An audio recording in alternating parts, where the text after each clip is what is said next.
from the National News Studio, Sri Lanka.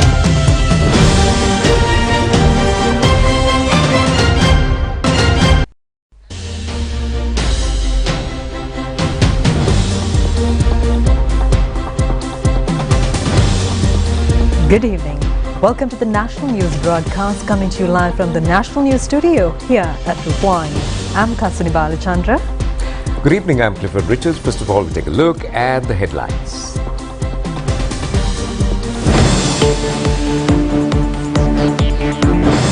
Sri Lanka Rupavahini Corporation was awarded with the Engineering Excellence at the Asia Pacific Broadcasting Awards out of 67 countries.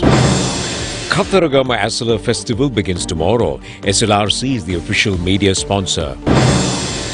The second reading of the anti-corruption draft bill is on the 21st of this month. The government focuses attention to increase aviation services at the Palali Airport. Wildlife revives in Minaria after 3 years. The Prime Minister says the government is committed to gender equality and empowering women. South African President requests Russia and Ukraine to end the war.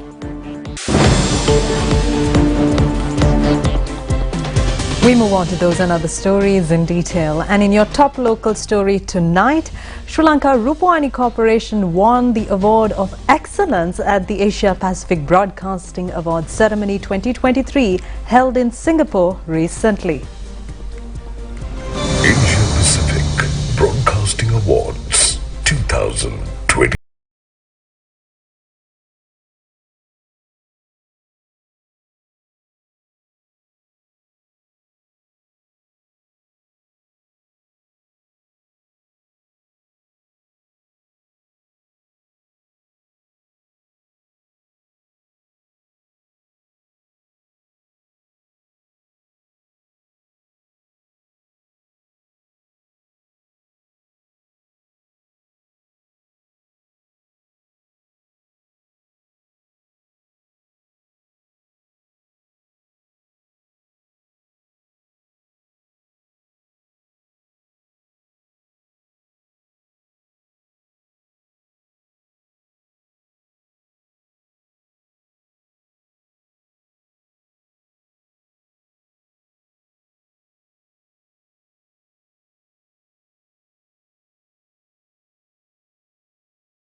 The annual Asala festival of the historic Ruhunu Maha Katharagama Devalaya will commence from tomorrow. Well, this festival concludes on the 3rd of next month. All arrangements have been finalized to hold the festival on a grand scale.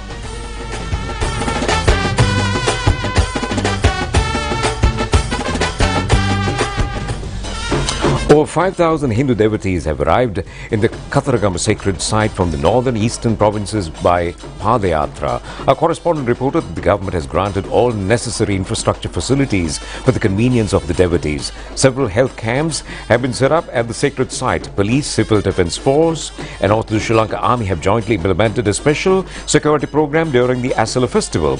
Sri Lanka Rupavahini Corporation is the official media sponsor of the Katharagama Asala festival.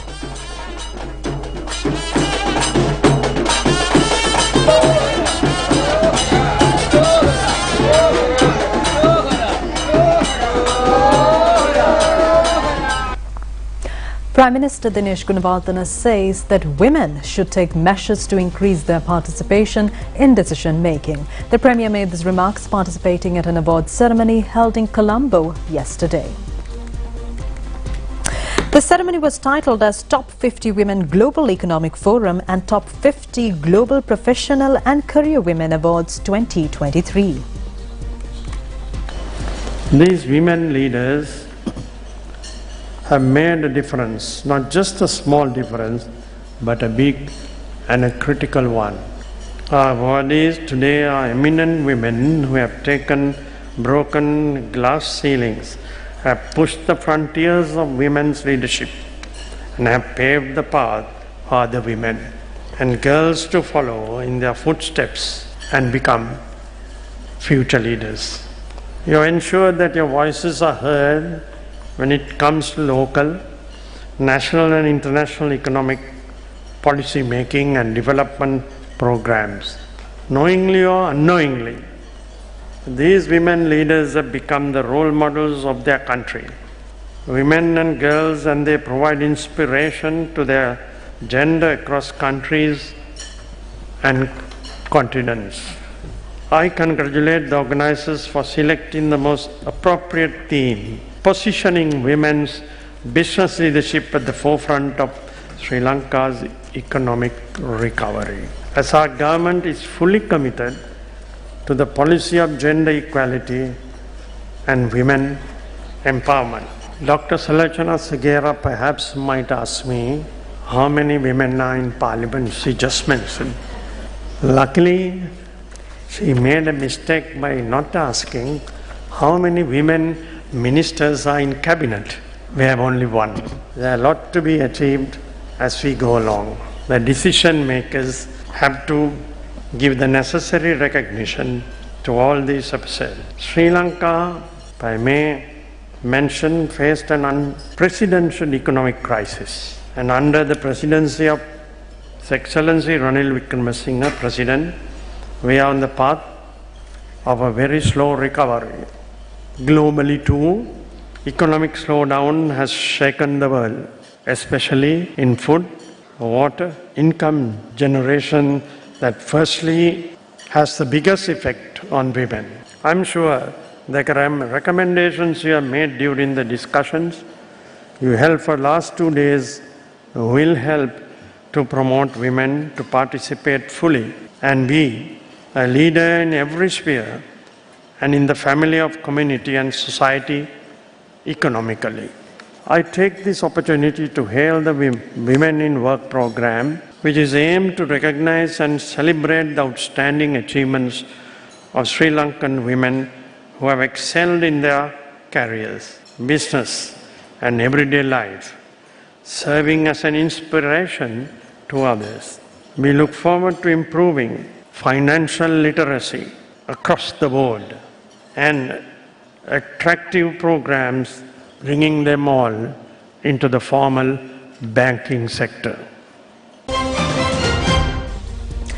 The government has focused attention to increase aviation services at the Palali International Airport. Well, under this modernization project, the passenger terminal will be widened within 4 months, and also Minister Nimal Siripala de Silva says that a sum of 168 million rupees have been allocated for this purpose.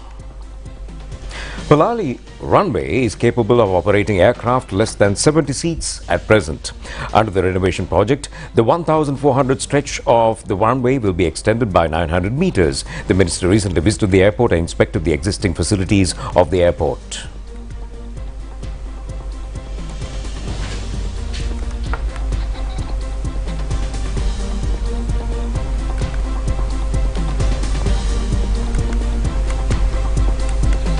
Minister Nimal Siripala de Silva says that after completion of the extension of the runway, an A320 large aircraft can be landed at this airport.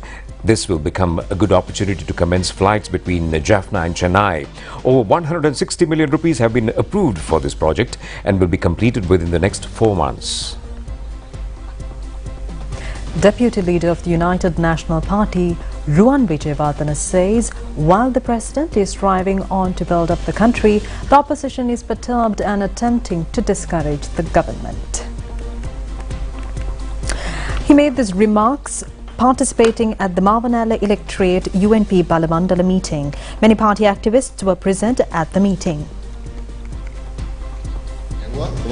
Deputy Leader of the UNP Ruwan Wijewardena said that the opposition does not think about the well-being of the country or the people. They are attempting to grab power by troubling the president. නෑ නෑ ඒ ලංකාවේ කකුල වුණ එක කකුලේ උඩට එනකොට අනිත් කකුල කකුලෙන් ඇදලා දානවා කියලා. මේක ඇත්තෙන්ම මට චීන ජාතිකයෙක් කිව්වා. දැන් එහෙම තමයි අපේ විපක්ෂය. රට ගැන හිතනවා නෙවෙයි, රටේ ජනතාව ගැන හිතනවා නෙවෙයි. ඒගොල්ලන් බලන්නේ කොහොම හරි මේ රට හරි තැනකට ගෙනියන පුද්ගලයාගේ කකුලෙන් ඇදලා ඒගොල්ලන් එතනට එන්න. UNP Putlam Electorate Balamandala meeting was also held yesterday at the town hall under the patronage of the party General Secretary Palitha Rangabandara.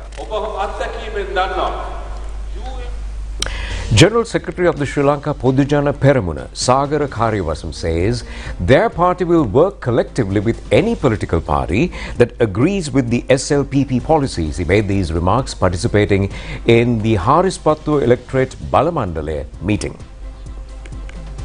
In this meeting, held at the Akurana Pradesh Sabha Auditorium in Alawatugoda, many activists and members were present at this meeting. General Secretary of the SLPP, Sagara Kariyawasam, says that the SLPP is the party that appoints the next president. SLPP will also have the majority of seats in the next parliament. The party will also join with any party that is ready to accept the policies of SLPP.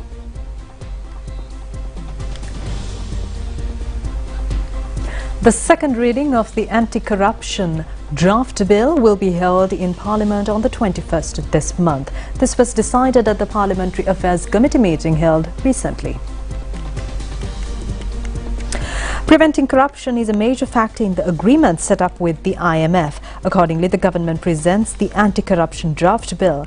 The relevant debate will be held on the 21st of this month. State Minister Shihan Semasinghe says that he believes that all parties will extend support for this purpose.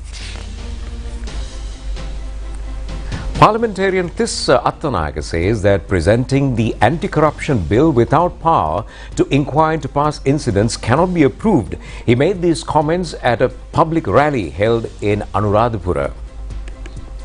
Parliamentarian Tissa Attanayake says that the anti-corruption bill does not have provisions to inquire into the offences committed in the past years. The people had engaged in a struggle to recover the public health and also the wealth and assets stolen by some politicians and businessmen. The new bill cannot do anything against such culprits. It is not fair to forget about these offences committed in the recent past, he says.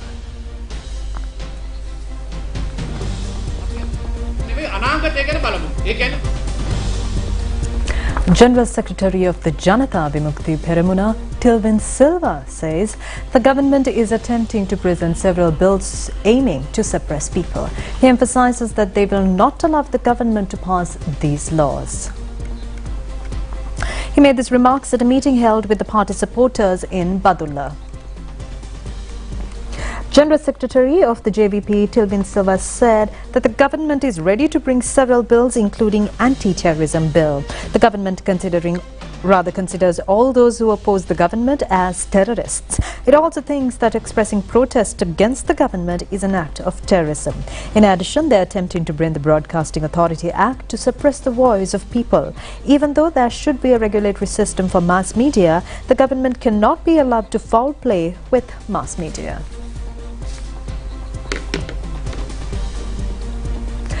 The third session of the 5th Youth Parliament of Sri Lanka was held yesterday and today at the main auditorium of the Presidential Secretariat in Colombo Fort. And we had 131 youth parliamentarians representing all districts participating at this opening session. Prime Minister of the Youth Parliament, Pathum Ranasinghe, made the welcome speech. The Sergeant-at-Arms with traditional maize escorted the Speaker to the lobby and ceremonially started the third session of the 5th Youth Parliament.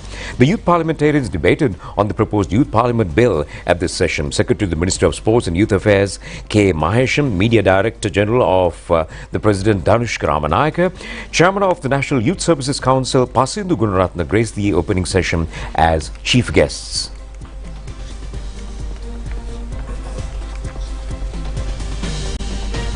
Now let's take a look at several news items in brief.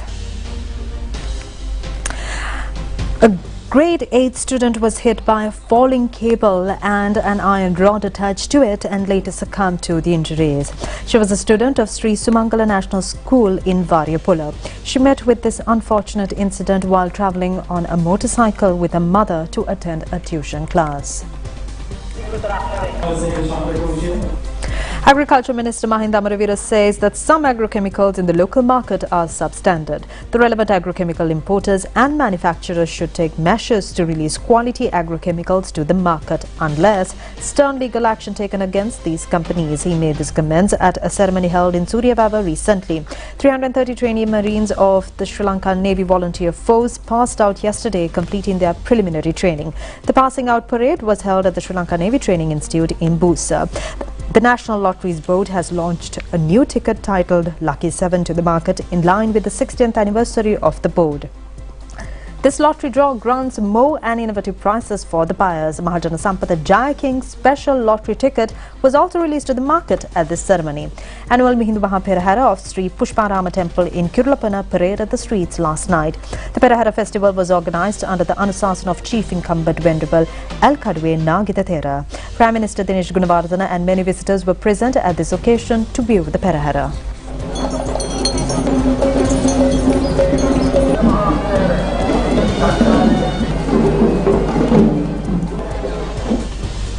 Well, happy Father's Day to all the dadas watching us on the national television. Today marks the International Father's Day, honouring all fathers in the world. And the fathers shed their sweat, their tears, their blood for the well-being of their offspring. But on another perspective, this is a story of a father who works tirelessly to care for his 6 children, including 3 mentally disabled children. They lived in Bellanoe village in Dambulla. Their house is about to collapse due to rain. The most pathetic situation is that this father never complains and looks after his children with love and affection.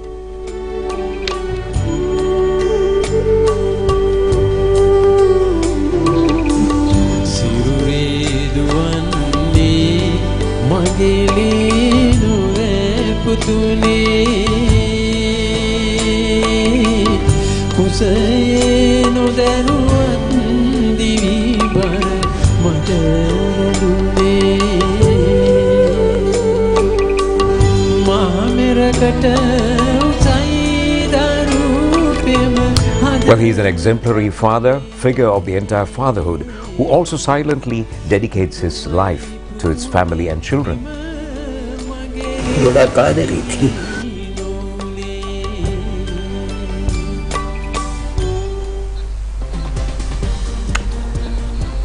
Well, we're moving on to a story which is of great importance to attract tourism to Sri Lanka, because people can now view herds of elephants who are arriving in the Mineria National Park these days. And more herds of elephants are feeding at the Mineria National Park after a lapse of 3 years. The Mineria National Park stretches over 8,889 hectares in the Hinguragoda Divisional Secretariat area in the Polonnaruwa district.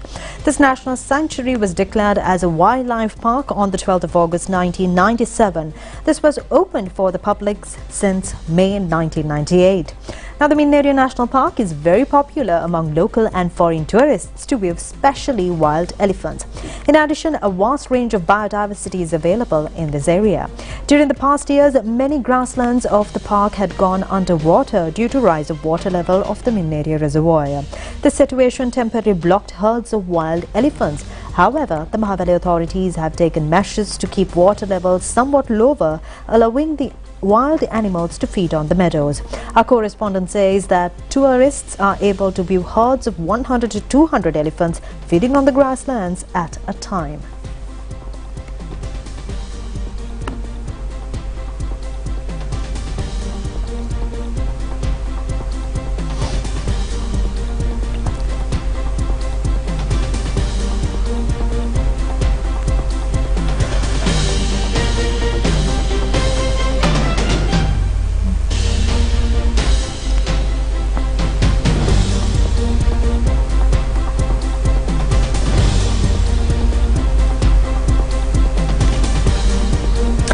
Meanwhile, the Pandulagama Veterinary Unit and the wildlife officers treated an injured wild elephant in the Kakulkatwa area in Vilpattu National Park.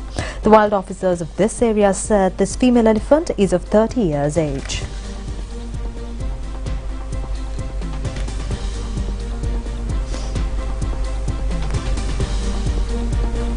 Well, the Colombo-Puttalam road from Toppua Junction to Puttalam town will be developed under 4 stages. As the first phase, the road from Toppua Junction to Katun area will be developed. The Asian Development Bank has granted 2 billion rupees for this development project. Under the project, development activities of the Vennapur town was launched under the patronage of State Minister Arundhika Fernando. New bridge will be constructed to replace the broken bridge at the Sungavila area that connects the Palliagodella and Pamburana. The construction work began yesterday under the patronage of State Minister Siripala Gamlat. Rural Bridges Construction Ministry has granted a sum of 40 million rupees for this project. A primary healthcare centre will be constructed at Dotaluoy village in the Aranayaka area in the Sabargamu province. The construction work started recently under the patronage of State Minister Taraka Balasuriya. A sum of 52 million rupees has been set aside for this project and it is expected to be completed within 3 months. Well, that's news at home. We take a short break. We'll be back with international stories shortly.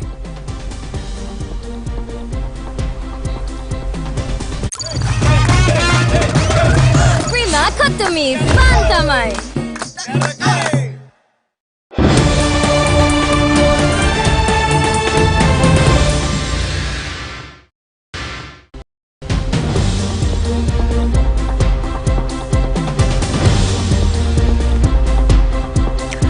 Welcome back and taking a look at your foreign news tonight. South African President Cyril Ramaphosa, who is in Russia as part of a peace-seeking delegation, told his Russian counterpart Vladimir Putin that the war in Ukraine must stop.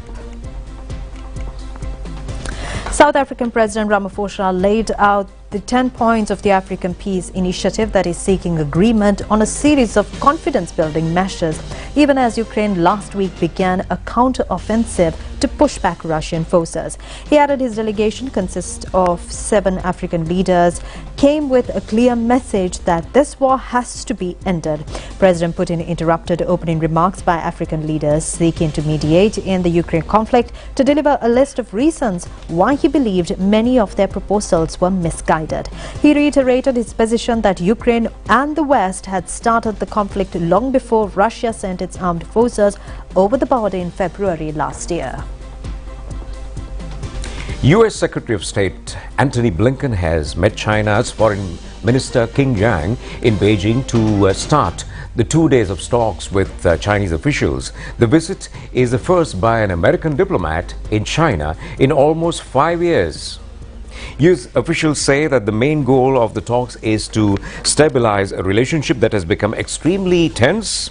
China's Foreign Minister Qin greeted U.S. Secretary of State Blinken today at the Gyeongtwai State Guest House. The two shook hands as they stood before their respective flags, then sat down with the delegations at long tables to begin their meetings. The greeting was businesslike, underscoring the chilly relations they have developed between the two superpowers in recent years. The goal, U.S. officials say, is to reopen lines of high-level communication and stabilize relations.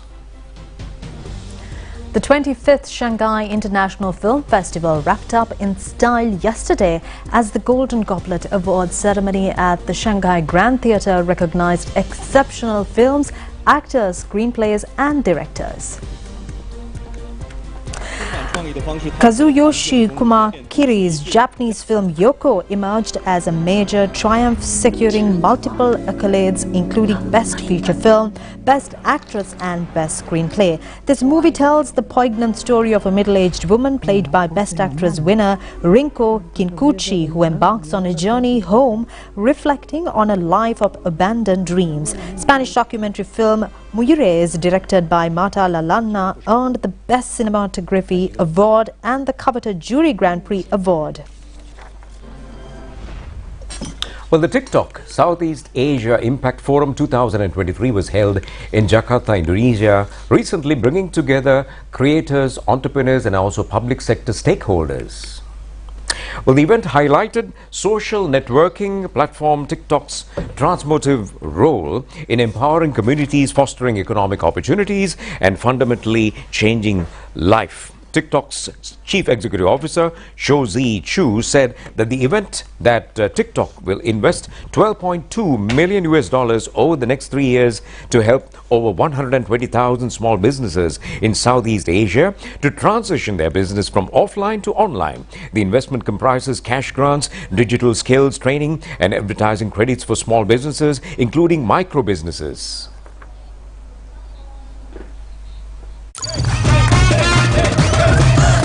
Kutumi Pantamay.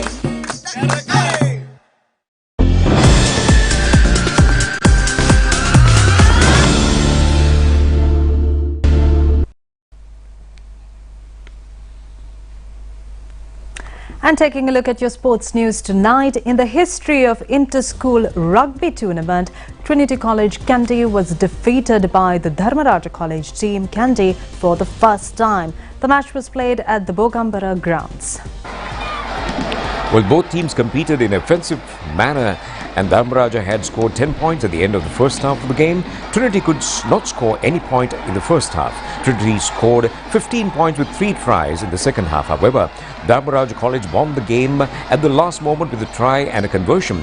This is the first time Dharmaraja defeated Trinity College.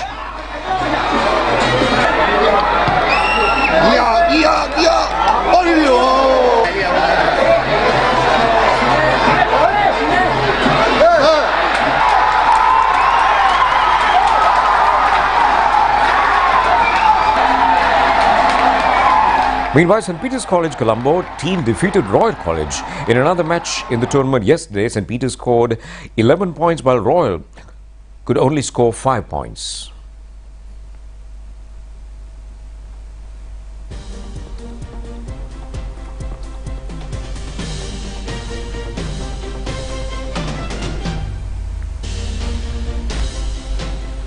Meanwhile, St. Thomas's College, Mount Lavinia defeated Colombo Wesley in another match by 19-13. The match was played at the St. Thomas's grounds in Mount Lavinia.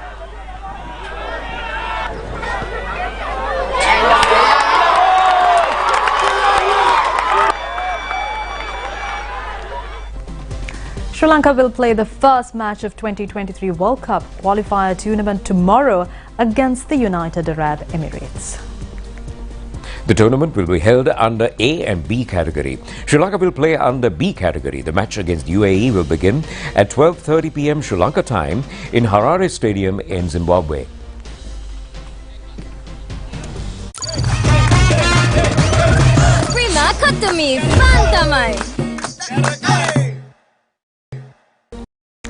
And with that, we conclude tonight's English news on Rupavahini. We'll see you tomorrow at the very same time. Good night. Good night.